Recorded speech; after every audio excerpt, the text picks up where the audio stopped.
jeu. Voici nos meilleurs vendeurs du dernier mois. On commence avec le tout nouveau Unlock Game Adventure. C'est un jeu, en fait, ceux qui ne connaissent pas les Unlock, c'est inspiré des jeux d'évasion, mais à la maison. Fait que la boîte, elle nous propose 3 scénarios.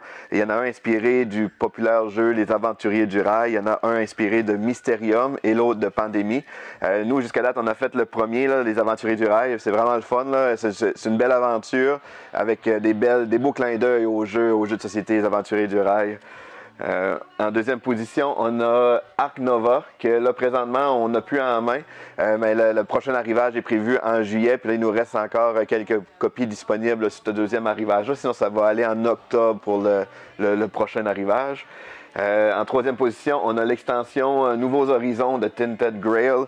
Ceux qui ne le connaissent pas, c'est un gros jeu narratif là, de figurines. L'histoire est super intéressante.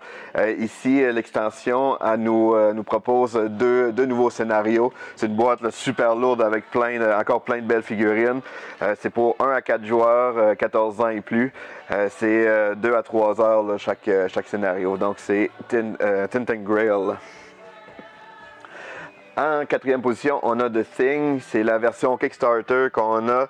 The Thing, c'est inspiré du film très populaire d'horreur par John Carpenter.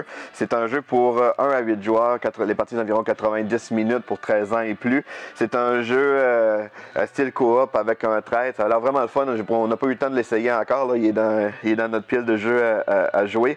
Mais la version Kickstarter, elle rajoute toutes ces boîtes-là de figurines là, pour rajouter à l'immersion. Donc des aliens, d'autres humains. Donc j'ai vraiment hâte de l'essayer. Et en dernière position, on a Honey Buzz, qui est un jeu pour 1 à 4 joueurs, 10 ans et plus, les parties de 45 à 90 minutes.